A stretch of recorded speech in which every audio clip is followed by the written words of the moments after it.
오늘은 주님과 함께 살 수 있는 사람이라는 제목으로 말씀을 전하려고 합니다. 주님과 함께 살 수 있는 사람, 같이 한번 읽어볼까요? 주님과 함께 살 수 있는 사람. 여러분, 과연 누가 주님과 함께 주님 앞에서 주님과 더불어 살아갈 수 있을까?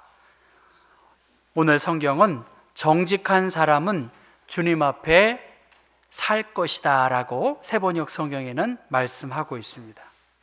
어느 경제신문 기사에 이러한 내용이 나왔다고 합니다.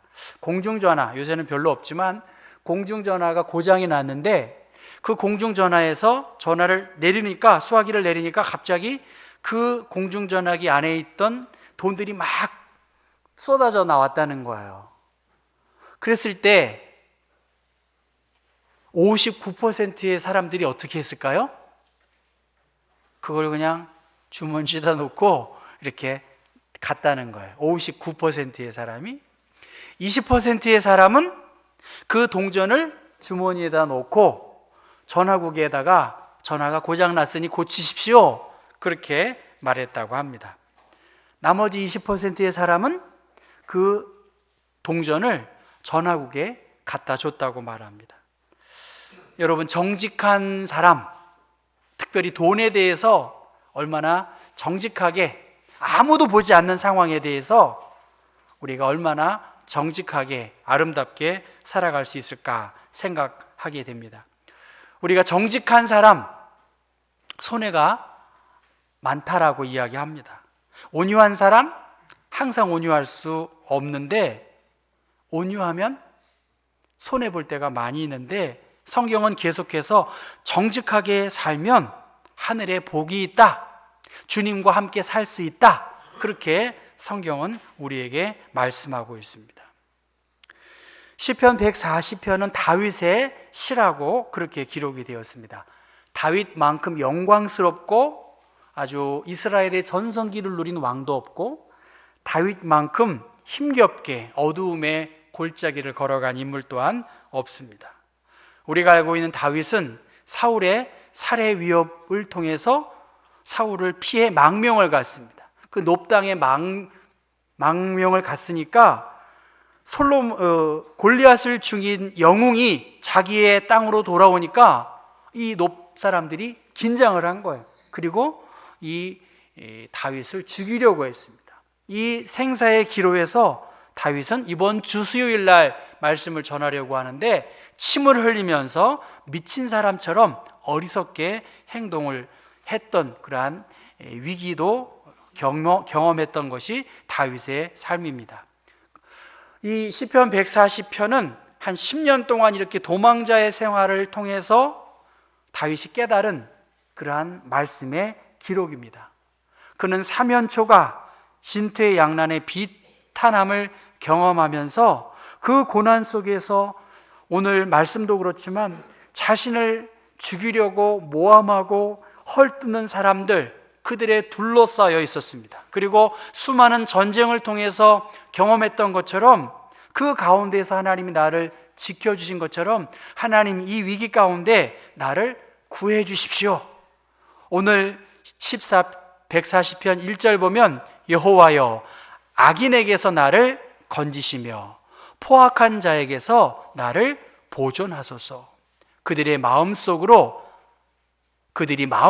악을 꾀하고 싸우기 위하여 매일 모이오며 뱀 같은 그 혀를 날카롭게 하니 그 입술 아래에는 독사의 독이 있나이다. 독사의 독을 품고서 다윗 앞에 수많은 사람들이 많이 있었다는 것입니다.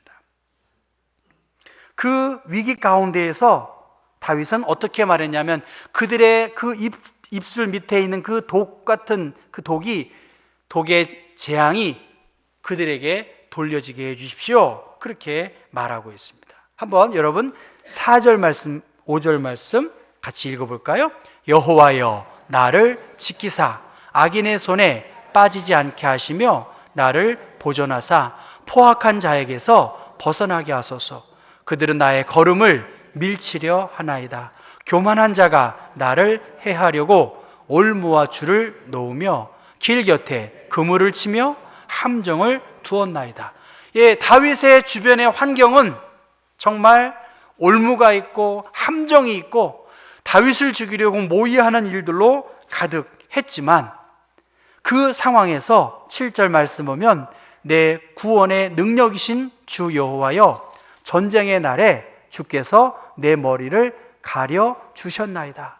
전쟁의 위협에서 나를 보호하신 것처럼 그 악인의 소원이 이루어지지 않고 그 악인의 애워싸인 나를 하나님 지켜주십시오.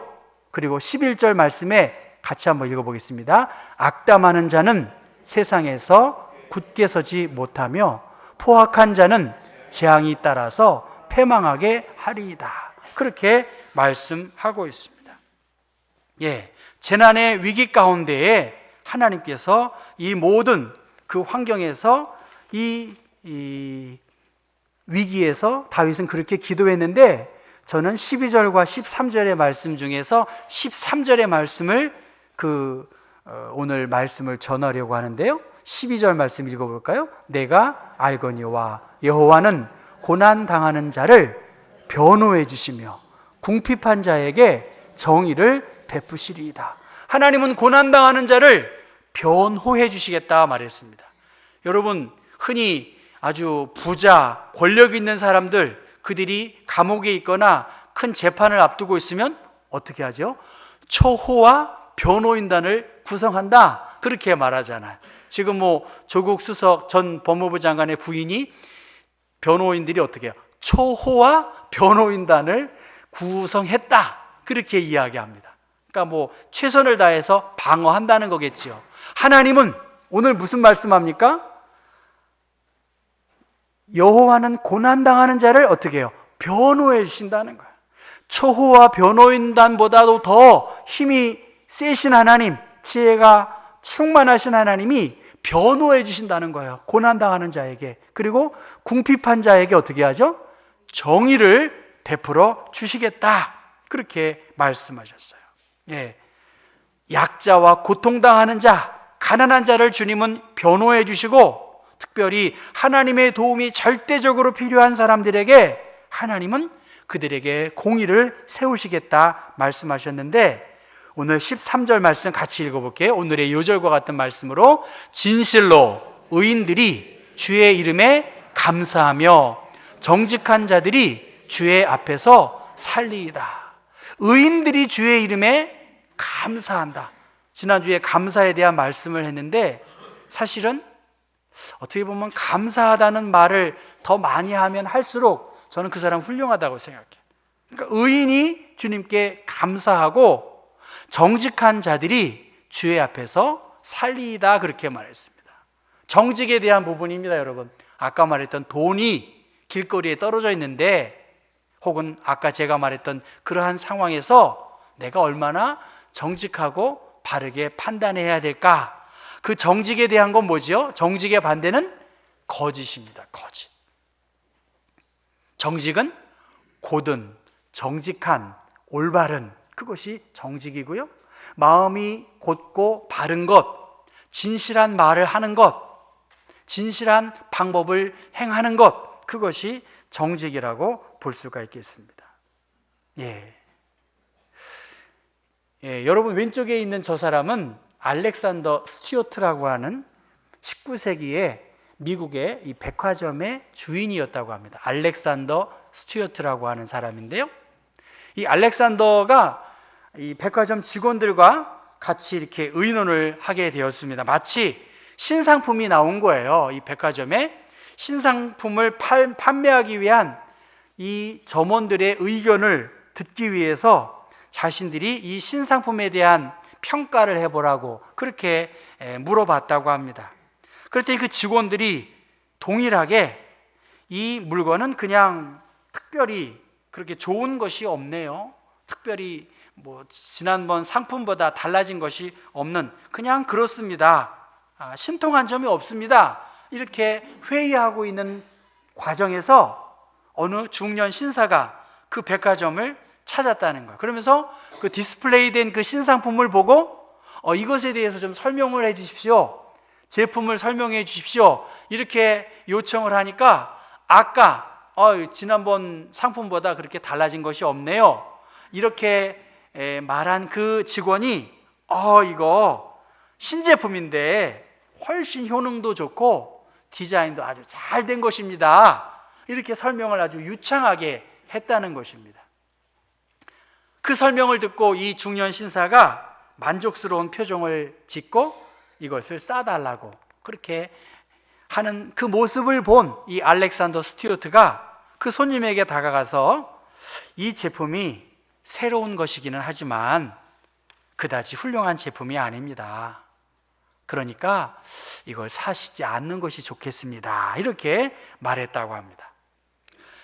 이 말을 한 사람이 이 백화점의 주인인 것을 안 이 손님은 왜 이렇게 말씀하셨냐 이렇게 물어보니까 이 알렉산더가 하는 말이 저는 손님들이 좋은 상품을 구입하도록 해야 할 책임을 맡고 있습니다. 그렇게 말했다는 거예요. 손님들이 좋은 상품을 구입하셔야 할 책임이 나에게 있기 때문에 나는 이것을 팔지 않는 것이 좋겠습니다라고 말했다는 것입니다. 그 손님은 사장의 정직함과 양심적인 태도에 감탄하고 돌아갔고 사장은 이 알렉산더는 뻔히 좋지 않은 물건을 좋다고 말하는 그 직원에게 대하여 나는 비양심적인 직원은 필요 없으니 월급을 주면서 미리 다음부터 내일부터 나오지 말라고 그렇게 했다고 합니다. 이 스튜어트는 이 알렉산더 스튜어트는 평생 동안 행복해지고 싶으면 정직한 사람이 되라 하고 그는 자신의 좌우명처럼 평생 동안 행복해지고 싶으면 정직한 사람이 되라고 그렇게 그 격언을 몸소 실천하며 살았다고 합니다. 저는 정직한 그리스도인 그것에 대해서 오늘 특별히 이번 주간 시편의 말씀 묵상이고 오늘 말씀에 대해서 그렇게 말씀을 생각해 봤습니다. 나는 정직한가? 여러분 앞에 서 있는 저 그렇게 정직하지 않아요. 여러분은 정직하신가? 특별히 우리가 하나님을 사랑하고 믿고 고백하는 사람이에요. 우리가 찬송하는 거 주 예수보다 더 귀한 것이 없다. 이 찬양을 말로만 하면 뭐 하겠어요? 성가대원들이 말로만 찬양하면 뭐 하겠어요? 진심으로 하나님이 살아계시고 하나님의 이름이 높임을 받으시고 여러분 가수들이 노래할 때 어떻게 합니까? 영혼을 담아 노래해야 되지 않겠습니까? 우리가 찬양하는 거, 믿음 생활하는 거 정직하게 한다면 이 찬양을 받으시는 하나님이 우리를 보실 때에 우리가 어떻게 찬양해야 되겠어요? 예배드리는 우리들이 정직한 마음으로 하나님을 예배할 때 우리의 가슴이 뛸 수밖에 없고 우리의 가슴 속에 새로운 주님이 주시는 그 마음으로 주님께 갈 수밖에 없는 거예요. 예수를 먼저 믿은 그리스도인으로서 우리는 예수님이 좋다고 말하고 하나님이 나를 사랑한다라고 하는 것을 안다고 한다면 우리가 예수님에 대하여 교회에 대하여 복음에 대하여 이거 전하는 것이 정직한 그리스도인의 모습이에요. 과연 우리는 교회에 대한 문제도 마찬가지고 내가 생각하고 있는 하나님에 대한 신앙을 정직하게 그분이 살아계신 하나님이시고 그분이 눈동자처럼 나를 보고 계신 그 믿음이 있다고 한다면 우리는 그분을 찬양하고 증거하고 우리가 이렇게 가만히 앉아 있을 수가 없다는 거예요. 하나님의 은혜가 크고 하나님의 살아계심을 믿는 사람이라고 한다면 우리의 가슴 속에 정직한 그리스도인이라고 한다면 여기에서 멈추고 주저앉아 있으면 안 된다는 것입니다. 우리나라는 근대화를 거치면서 저는 많은 부분 발전하고 있다고 생각해요. 그래도 비교적 옛날보다는 옛날에는 얼마나 권모술수가 많았습니까? 사실은 얼마나 뒷거래가 많았습니까? 비교적 대한민국은 더 나아지는 그러한 상황으로 가고 있습니다.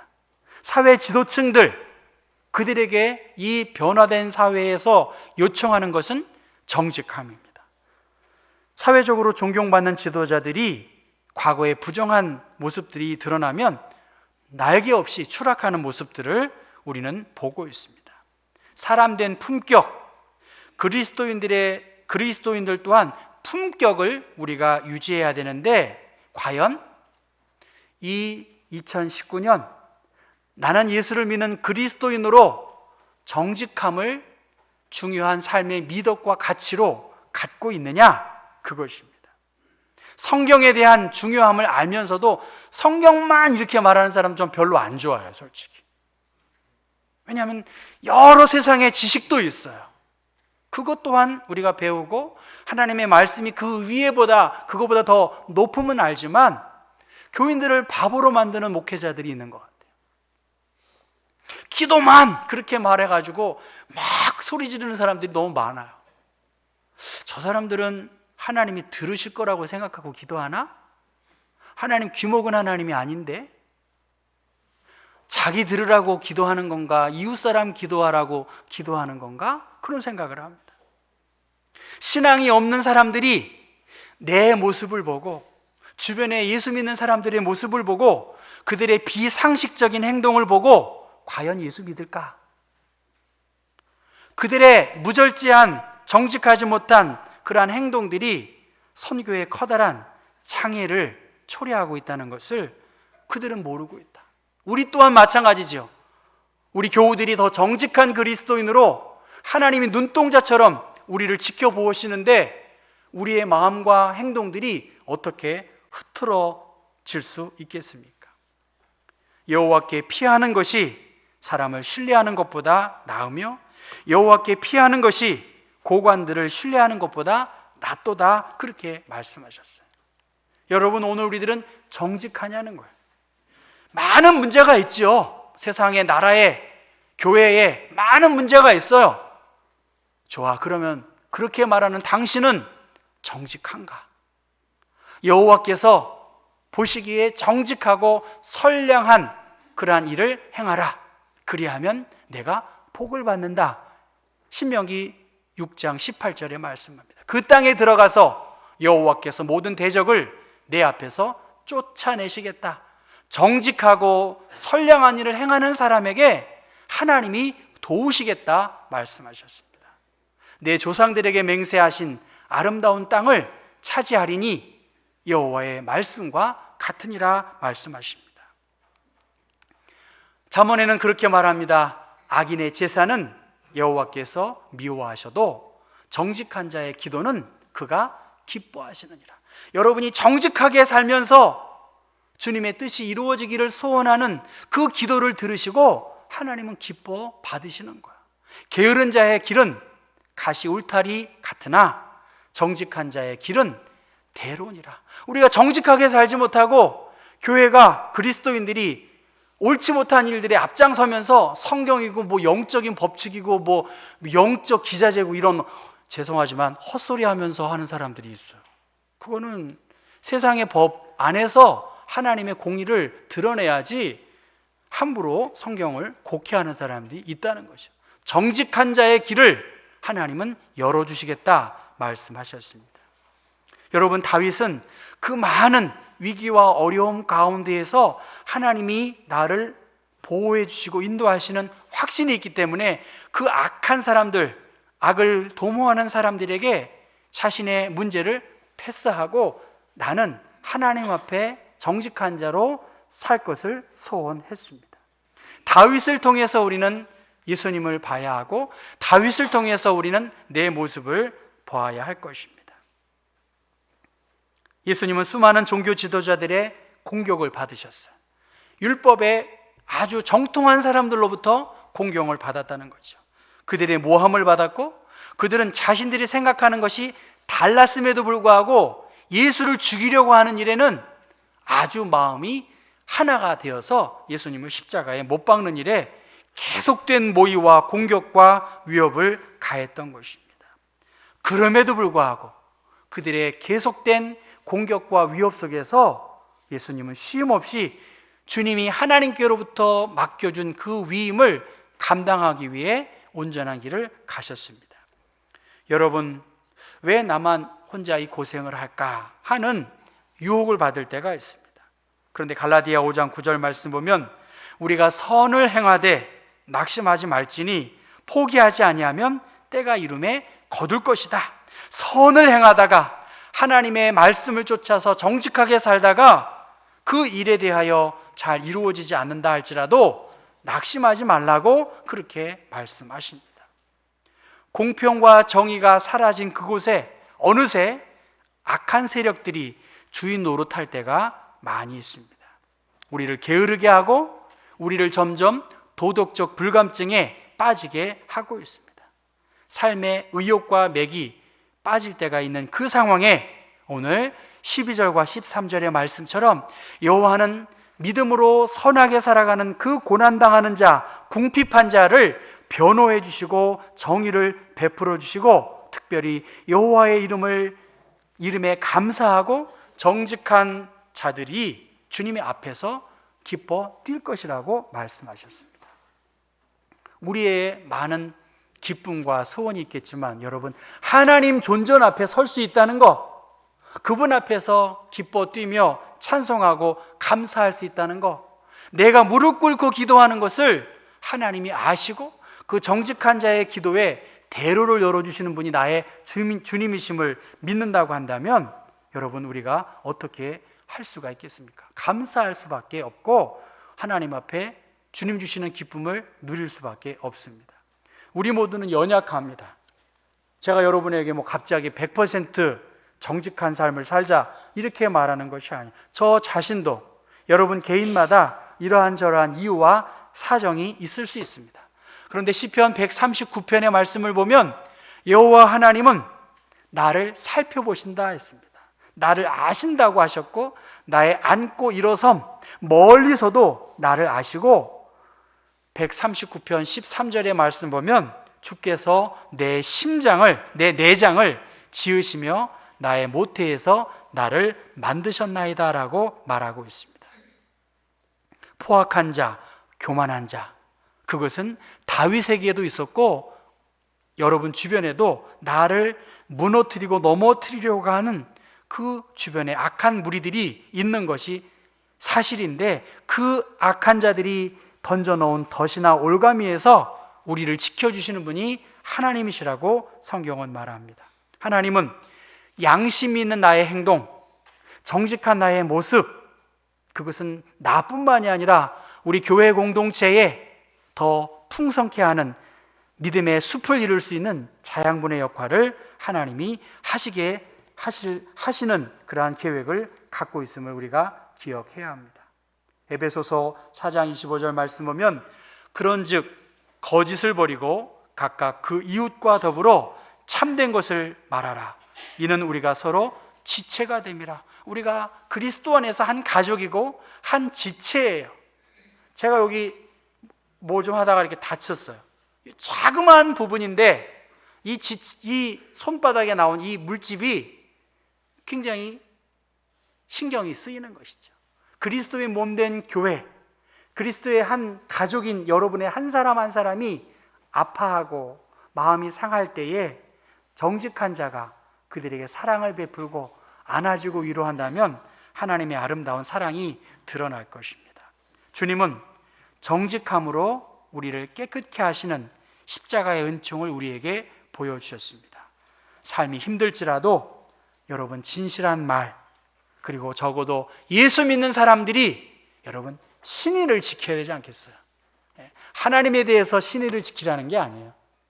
가까이에 있는 사람에게 신앙의 양심과 신의와 정직함을 드러낼 수 있는 그러한 믿음의 사람들 되시기를 주님의 이름으로 부탁합니다.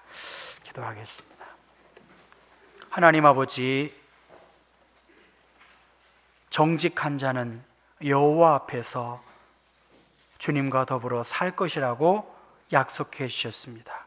하나님의 임재 앞에 사는 것보다 더 영광스러운 일이 어디에 있겠습니까? 하나님, 적어도 예수 믿는 사람들끼리, 적어도 믿음의 공동체 안에 살아가는 우리 모두가 주님을 중심으로 형제 자매된 우리들이 지체의식, 가족의식을 품게 하시고 서로에게 대한 신의와 정직함을 드러내어서 우리 경복교회가 더 믿음의 아름다운 숲을 이룰 수 있는 하나님의 나라의 귀한 보금자리의 역할을 감당하게 하여 주옵소서. 예수 그리스도의 이름 받들어 기도합니다. 아멘.